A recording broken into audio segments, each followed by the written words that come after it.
lagi sama kita di obrolan mengenai hal-hal apa aja di balik layar pelayanan kita. Kali ini saya Aryo ditemani oleh sahabat saya Patrick. Ya. Kita dulu itu teman satu kuliah dan teman satu misi bareng ya Patrick ya. Iya, pernah misi bareng. Nah, kalau lo pribadi nih Trick, lo pelayanan tuh udah berapa tahun sih? Gua pelayanan tuh semenjak masuk kampus. Oke. Ya itu 2010 lah. 2011. 2011, sorry. 2011. Awal ya pas masuk kampus. Kalau dulu kan masih nggak jelas tuh. Iya. Ceritanya itu masih nggak jelas. Iya. Ya proses menuju pertobatan. Menuju yang baik lah, yang benar gitu. Mencari jati diri, yes. Mungkin ya. Pendewasaan. Oke. Nah, kalau lu sendiri nih waktu di kampus kan katanya udah mulai pelayanan ya? Iya. Lu mulai tuh start di mana dulu, Trik? Pertama tuh gue pelayanan tuh pertama tuh ngatur-ngatur sound gitu. Oh, soundman? Iya, dari gereja lokal gue lah. Oke. Pertama disuruh itu, terus ada tawaran kan, gue pendidikan. Jadi ada di gereja gue nawarin gimana kalau ngajar sekolah minggu. Ngajar sekolah minggu, oke. Dan akhirnya emang gue kayaknya di situ gitu, ngajar sekolah minggu. Iya. Ya dan sampai sebelum pandemi masih ngajar sekolah minggu. Iya, gue perhatiin sih emang expertise lo itu di bidang anak-anak sih. Iya sih, karena emang pendidikan anak kayak Kaseto. Iya. Nah, kayak Kaseto kan lo. Karena penting sih pendidikan dari sejak usia dini tuh penting menurut gue. Iya. Nah, waktu lu ini nih di kampus kita itu kan selalu setiap akhir tahun tuh kita ada pelayanan misi keluar daerah tuh. Jadi di kampus kita tuh begitu. Jadi dan itu prakteknya begitu. Ya, praktek kuliah. Dan itu prosesnya juga ini ya trik ya. Kita emang benar-benar dilepas sama kampus. Ya ribet lah, pokoknya panjang. Maksudnya kita cuma dikasih modal gini, terus kita cari dana. Ya dengan segala macam keterbatasan kita cari dana, jual apa kayak ngamen gitu-gitu. Iya. Jadi itu proposal. Iya. Terus kita ke beberapa gereja buat cari dana. Iya. Jadi prosesnya tuh sebelum kita misi itu orang pada nggak tahu gitu. Suka dukanya proses buat kita misi tuh panjang gitu. Ya dan nggak gampang. Ada yang udah menyerah. Kayak ya contohnya waktu pas kita misi bareng. Itu kan ribet ya. Itu mujizat sih gue bilang, itu benar-benar ya, tuh orang udah mujizat itu. Orang udah pada berangkat, udah mau pulang. Udah mau pulang. Orang udah mau pulang, kita masih stay di tempat. Masih berdoa. Masih bergumul gitu. Kalau orang Kristen bilang masih bergumul. Bergumul dalam roh. Nah, itu seru. Nah, itu baru prosesnya tuh, belum lagi waktu perginya tuh. Iya, nah, itu dia tuh. Waktu kita pergi nih kan, kita pelayanan misi pergi ke daerah-daerah di Indonesia kan, tergantung tempat yang hati kita tertuju ke situ. Nah, dan ditentuin sama kampus juga. Kan kita yang ini ngajuin kan, kita ngajuin. Tapi kan kampus aja, kampus ACC-nya ya. Meskipun ya sebagian besar tuh selalu di ACC sih, kita kemana aja. Iya dong. Nah, kecuali pada ke tempat yang kayak daerah-daerah konflik itu agak susah sih. Iya. Nah, nanti kita akan ngomongin ini trik nih, yang paling berkesan misi kemana? Kalau menurut gue pribadi sih yang paling berkesan ya pas kita bareng itu, yang ke Indonesia Timur, tepatnya di Papua, di kota Timika. Itu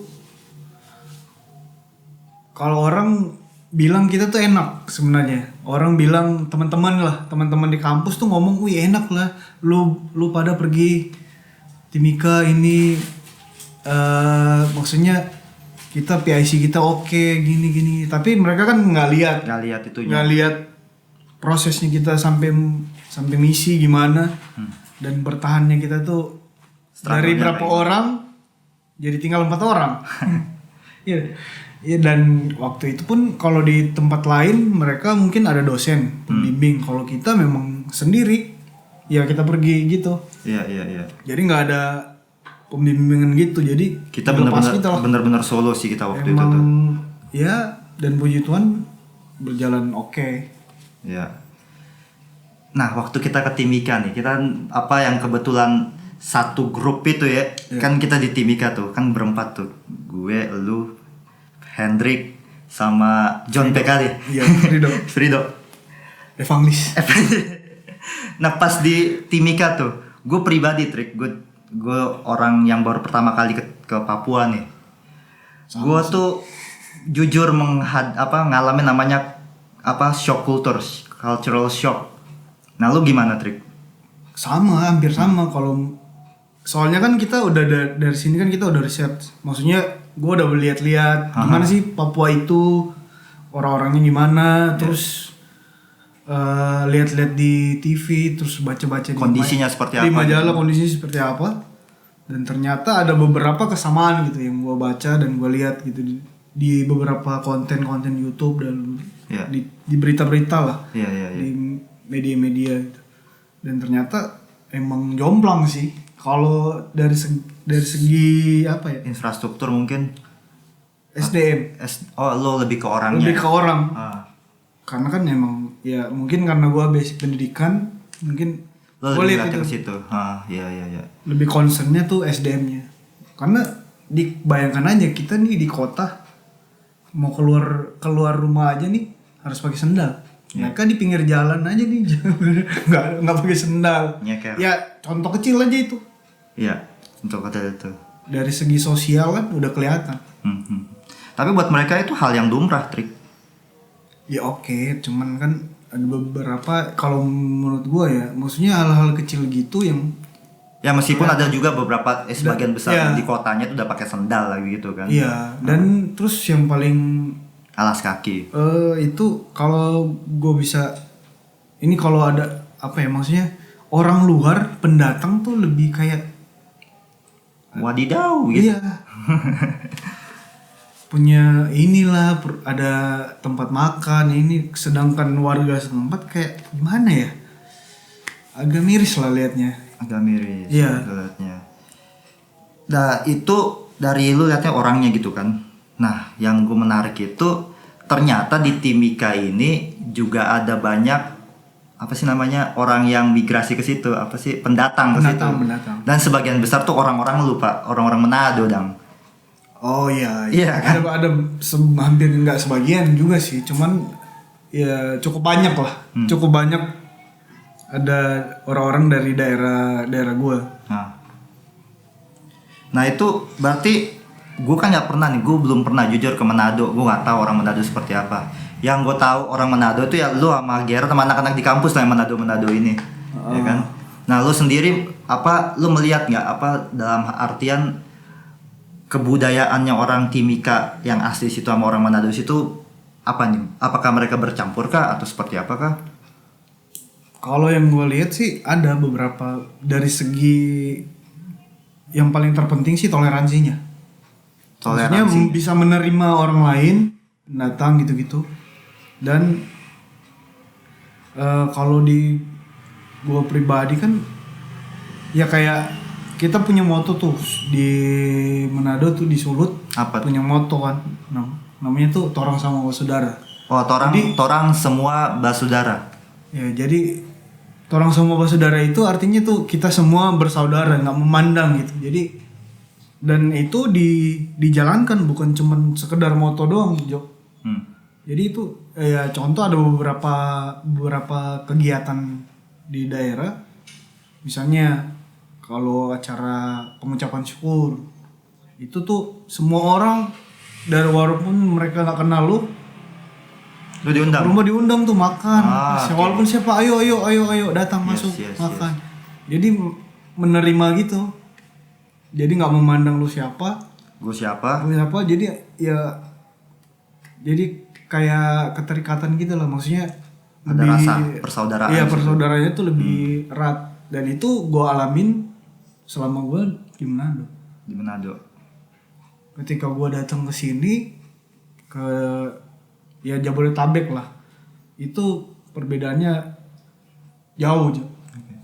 Yang di pikiran gue nih, oh ini udah di kota nih, Jadi gue pikir orang-orang kan udah lebih pikirannya udah lebih maju ya. Iya, lebih open minded. Jadi pas gue lihat dan wah kok gini ya, jauh banget lah. Perbedaan-perbedaannya tuh jauh.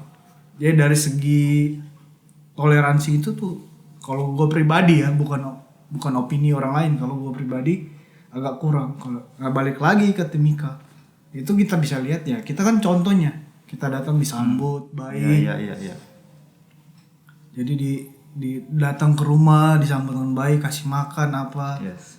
Jadi itu ingat ya ada kesamaan. Ada kesamaan di situ. Oke. Ada kesamaan di situ, apa artinya kebudayaan itu menyokong lah toleransinya itu. Ya, iya. Nah, gue pengen tanya nih, itu tadi menarik banget, Torang semua basudara tuh artinya apa sih, Kalau di kampung gue juga di Mamasa tuh ada namanya Mesakada di Patuh. Apa tuh? Kalau kita bersatu kata, iya sekata, kita akan maju gitu, kita akan hidup gitu. Kalau torang sama bersaudara, itu kita semua itu bersaudara. Jadi nggak dianggap ini lain. Jadi perbedaan, walaupun kita berbeda-beda ya, tetap aja kita harus satu gitu, nggak ada. Kalau zaman dulu tuh ada satu moto, kalau teman-teman ke Manado ada di bandara Samratulangi itu ada tulisannya Sito Timau Timauto. Itu lebih dulu lagi dari orang semua bersaudara. Iya, itu orang hidup menghidupkan orang lain. Oh gitu. Gimana tadi? Sito Timau Timauto itu orang hidup menghidupkan orang lain. Okay. Jadi ya lu harus bantu orang lain. Sosial gitu. Iya, sosialnya tuh harus ditanam ke diri lu. Jadi bagaimana lu secara pribadi individu lu ini berkontribusi kepada masyarakat, lebih ditekankan di situ bukan? Iya. Oke. Ya paling kecil lah tetangga lah. Tetangga. Ya. Sosial paling kecil kan ya itu di samping rumah kita, tetangga. RT lah ya, RT. Paling kecil lah. Nah, itu dulu tuh gimana sih trik awal mulanya tuh jadi kayak, kan dulu kan ada yang orang menghidupkan orang gitu kan. Iya. Terus jadi torang semua bersaudara. Nah, itu dulu tuh kayak gimana sih, kan pasti di Manado kan kita semua tahu itu kota yang sibuk gitu kan, salah satu kota yang tempat perdagangan lah apa segala macam. Bahkan dari zaman dulu kolonial seperti itu kan, ada apa sih yang pernah masuk ke Manado itu Porto ya kan, Portugis, Belanda pasti, Jepang. Jepang, jalur masuknya kan Jepang itu dari itu kan, Philippines terus masuk ke Indonesia Timur lah. Indonesia Timur, betul.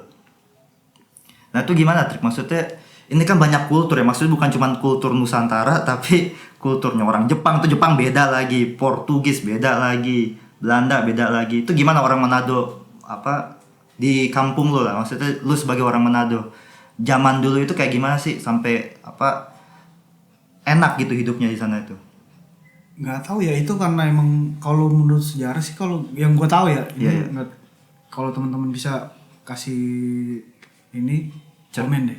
Iya. Maksudnya karena dulu tuh di sistem di Sulawesi tuh nggak ada di Minahasa lah khususnya, karena mereka pakai tetua maksudnya kepala desa.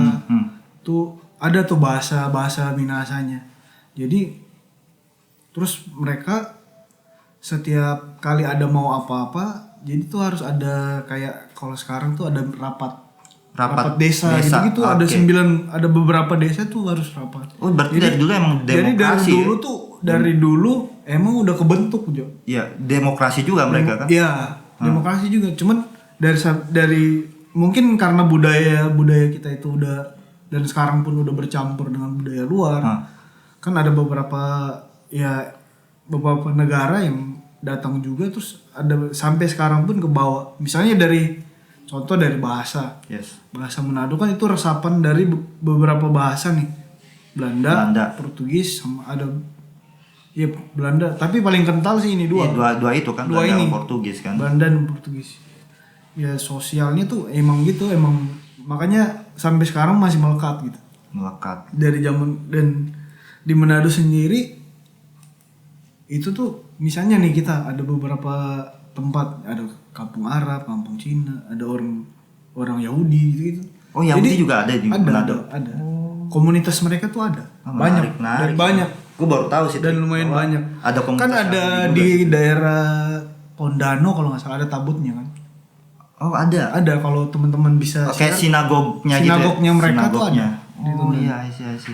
Itu menarik Trik ya. Maksudnya Martian itu orang Yahudinya WNI atau gimana? Ada yang WNI, ada yang udah WNI, ada yang memang orang Yahudi, orang Yahudi. Ada kan udah ya kawin campur, ada KTP tapi KTP Indonesia dong. Iya, udah. Tapi emang secara lineage garis keturunan karena Jewish waktu gitu. itu dulu pernah gue teman pernah ngajak terus ada acaranya mereka.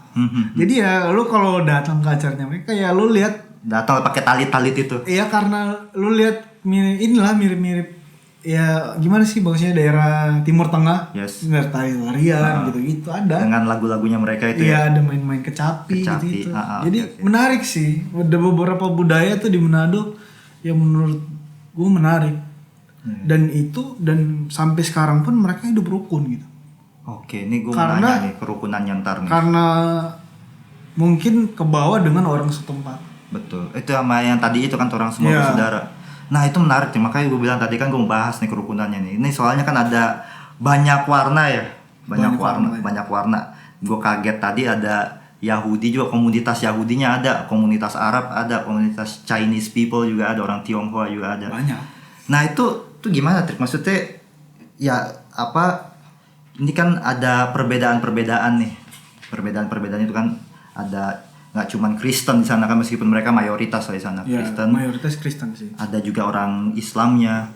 Terus ada juga orang agama Judaismenya kan? Ada. Nah ini gimana nih Trik? Ya kan kita tahu kan banyak sekali orang kita ini yang dengan isu Timur Tengah itu jadi kurang menerima lah orang-orang Israel lah kayak gitu. Nah di Manado ini kan menarik, ada komunitas Jewish people, ada orang Arab juga, ada juga orang Muslim, ada juga orang Kristen. Nah ini gimana nih Trik nih? Kalau di Pulau Jawa ini kan agak jelimet kalau yang kayak gitu tuh. Kalau di Manado sih balik lagi ya ke kulturnya Jo. Oke. Jadi tuh walaupun isu di luar sana kenceng, tapi tetap aja, maksudnya itu kan di negara orang. Balik lagi itu kan di negara orang dan itu pun kita belum tahu akar masalahnya tuh apa dan bagaimana. Terus balik lagi ternyata itu cuma perebutan tanah. Oke, balik lagi ke kita. Terus karena emang kalau poin terpenting sih itu budaya setempat, budaya lokalnya itu dan kebiasaan orang sana tuh. Kalau kita mengadakan salah satu contoh lah hari raya besar, entah itu Muslim atau entah Idul itu Fitri kah atau Natal kah, acara-acara besar keagamaan. Yahudi juga ada tuh. Mereka ada. Tapi kan ya cuman kan komunitas yang kecil. Jadi nggak terlalu menggaung gitu. Ya dua inilah maksudnya antara Muslim dan Kristen itu kan paling center ya. Iya. Kalau di sana tuh kita pun saling datang, maksudnya saling silaturahmi lah. Iya. Makanya kita datang, apalagi kalau tetangga. Iya. Nah, gue punya keluarga ada yang Muslim. Kalau Idul Fitri gitu, ya gue mesti ke sana ke rumah tante gue lah. Iya. Ke rumah tante gue tuh harus datang ke sana bantu-bantu apa, siapin. Terus yang masak ada oma gue yang masak. Yes. Jadi terus tapi gue nggak lupa juga gue harus balik lagi ke rumah karena ada tetangga gue yang Muslim kan. Yes. Jadi gue harus karena nggak enak Jo. Karena mungkin udah terbiasa dari kecil kita ditanamkan kita harus saling menghargai dengan orang lain. Iya. Jadi gue nggak enak kalau gue nggak datang. Misalnya lu hari raya, nggak enak gue nggak datang ke rumah. Iya. Karena tetangga kan, orang terdekat dengan kita. Dan mereka pun selalu ngomong, aduh masa nggak datang? Datang main. Iya. Ini ada banyak, dan di sana tuh kalau misalnya Natal gantian. Iya, kalau misalnya Natal tuh mereka datang. Mereka datang dan itu pun masakannya udah dipisah. Oh, mereka datang untuk menghadiri acaranya gitu. Iya, makan walaupun masakannya dimasak Acara, beda-beda. acara makan-makannya nih. Iya, acara makan-makannya tuh masakan berbeda. Tapi kita akan ngumpul satu tempat, misalnya satu ruangan gitu, di ruang tamu lah. Iya. Dan di situ kita berbaur, makan bareng, ngobrol gitu-gitu. Cuman paling ngobrol-ngobrol santai gitu-gitu. Mungkin dari itu sih kita kebangun ya. Bangun kesadaran tuh saling menghargai itu penting, toleransi itu penting buat kita. Ya dulu tuh sempat tahun sekitar 98, 99 sampai 2000 loh. Itu ya banyak lah, itu ada isu-isu provokasi dan segala macam. Tapi puji Tuhannya orang-orang di kita tuh solid, nggak mikir, nggak sampai di situ, nggak kemakan lah. Malah orang-orang kita tuh ini nangkap orang yang mau provokasi itu. Dikasih ke polisi nih. Atau enggak kita mau dibikin ini masa, diamuk masa. Diiring gitu. Iya, sempat gitu. Ya kalau balik lagi sih kalau gue sih memang udah kultur dari turun temurun ya. Saya itu saling toleransi tuh. Maksudnya tuh kan kalau toleransi itu kalau di KBBI kan kata sifat ya. Yes. Jadi kalau menurut gue pribadi ya kita ngejalanin, bukan cuman ngomong, bukan cuman sekedar gagasan, ide aja gitu. Bukan cuman ide doang. Intinya tuh kita ngelakuin. Nah, tadi menarik itu apa? Ada yang provokasi, tangkap apa segala macam itu. Gue melihat warna yang sama nih, Pak. Waktu kita pelayanan di Timika. Ini orang Papua ya kan, orang Papua sama orang Manado. Gue orang Jawa. Sentimentalnya di Papua itu ke orang Jawa agak tinggi ya. Nah begitu gue datang sana gue ngalamin kan namanya cultural shock itu, kaget kultural itu. Tapi ini sih kerennya bahwa budaya yang baik itu tidak akan menghilangkan budaya tempat dia datang. Contohnya tadi orang Manado dengan orang semua bersaudara, justru itu menguatkan budaya di Timika itu. Di daerah orang. Justru yang tadinya gue berpikir bahwa sentimentalnya akan kuat ke gue sebagai orang Jawa. Ternyata enggak, gue dirangkul cuy. Ya kan sampai kita bisa ke Tembagapura kan, ke Freeport itu, dan mereka sangat welcome banget sama kita. Iya, ya mungkin iya karena memang udah dari sananya kan, udah kebentuk dari kecil tuh. Iya, nah tadi itu kan kita di Timika udah pelayanan apa segala macem. Terus kita ngeliat juga dan merasakan juga tuh bahwa welcome-nya mereka itu kebudayaan toleransinya mereka yang bagus itu mendukung pelayanan kita gitu di sana. Menurut lo sekarang itu kan kita di Timika kan sering terjadi perang antar suku tuh kan. Oh iya. Nah, perang antar suku, dan kadang juga nggak cuma di Timika doang, tapi di Indonesia tuh sering ada pergesekan gitu.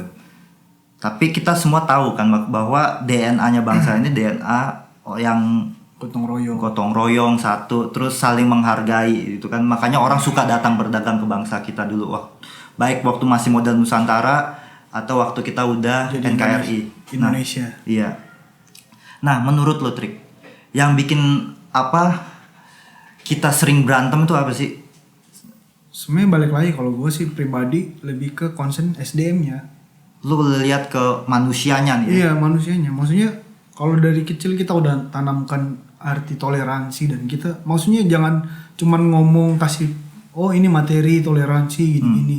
Tapi misalnya ada contoh-contoh kecil yang mungkin kita ngajarin ke anak. Ya. Misalnya nih, teman kamu nih mungkin pensiunnya ada patah atau apa, kamu kasih aja punya kamu kan punya kelebihan nih. Jadi tuh dengan kita memberikan, maksudnya kasih contoh hal-hal bagi kecil gitu, mungkin kedepannya mereka akan lebih maksudnya lebih ada harapan buat jadi lebih baik. Terus kalau misalnya nih yang berbeda dengan kita dijelasin ke orang tua, ngejelasin ke anak-anak perbedaan itu gimana. Yes. Jadi pendidikan dini tuh kalau menurut gue tuh penting banget sih. Buat melihat perbedaan itu seperti apa. Kedepannya dia akan lihat, ini perbedaan bukan jadi musuh, bukan buat merenggangkan. Iya. Tapi justru bikin buat bersatu gitu. Bikin jadi ada banyak warna gitu ya. Iya. Iya sih. Dan obrolan saya sama Patrick ini justru menunjukkan bahwa terlepas dari perbedaan kita, perbedaan suku, ras, kaum, agama, sekalipun tidak menjadikan kita itu harus berantem gitu kan. Benar.